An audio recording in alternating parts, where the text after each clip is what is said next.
நீங்கள் பார்க்குறது தான் பார்த்தீங்கன்னா நட்டல் ஃப்ளம், இங்கிலீஷில் வந்து பார்த்தீங்கன்னா நட்டல் ஃப்ளம்னு சொல்லுவாங்க. இது வந்து ஸ்வீட் கலக்காப்பழம். ஓகேனா நம்ம நார்மலான கலக்காப்பழம் வந்து பார்த்தீங்கன்னா கருப்பு கலரில் வரும். அது வந்து பார்த்தீங்கன்னா புளிப்பு இனிப்பு கலந்த மாதிரி இருக்கும். இது வந்து ஒரு ப்ளம்ஸ் பழம் எப்படி சாப்பிட்றாங்களோ அதே மாதிரி டேஸ்ட்டில் இருக்கும். கொத்து கொத்தாக காய்க்கும் பாருங்களே, ஒரு மல்லிப்பூ மாதிரி வந்து பார்த்தீங்கன்னா பூக்கள் வந்துகிட்டே இருக்குது. அந்த மாதிரி பழங்களும் இங்கே வச்சிருக்கு பாருங்கள், எவ்வளோ அழகாக இருக்குன்னு பாருங்கள். பழத்தை அறுக்கிறேன், இங்கே பாருங்கள், இங்கே பாருங்கள், இது இருக்கா, அங்கே பாருங்கள், இங்கெல்லாம் பழங்கள் நிறையவே இருக்குது. இங்கே பாருங்கள், இங்கே இருக்குது ஃபுல்லாகவே பழம் பாருங்கள். தேடி அறுக்கிறான் பாருங்கள், என் தம்பி என் பையன் அறுக்கிறான் பாருங்கள். சூப்பராக இருக்கும், சாப்பிடுப்பா.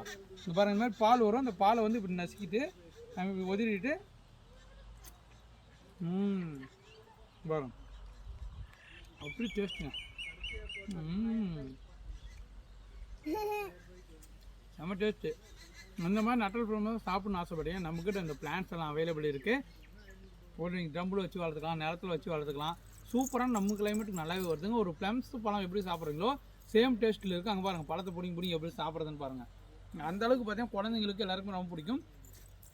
சிகப்பு கலரில் இருக்க பாருங்கள், இந்த மாதிரி சிகப்பு கலரில் இருக்குது. ஓகேங்களா, இதுதான் நட்டல் ஃப்ளம். இங்கிலீஷில் வந்து ஸ்வீட் கரண்டோன்னுவாங்க, ஸ்வீட் கலக்காப்பழம்னுவாங்க. ஓகேங்களா, இதுதான் செடி. இங்கே பாருங்கள் எவ்வளோ அழகாக பழத்தை பிடுங்குறான்னு பாருங்கள். ஓகேங்களா, உங்களுக்கு இந்த மாதிரி பழங்கள் வேணும்னு ஆசைப்பட்டீங்கன்னா செடிகள் தாராளமாக நம்மக்கிட்ட கேட்லாகில் இருக்குது. செக் பண்ணி பார்த்து புக் பண்ணிக்காங்க. இதோட இந்த வீடியோ முடிச்சுட்டு அடுத்தடுத்த வீடியோ சந்திக்கலாம். தேங்க்யூ டுவெல், பாய்.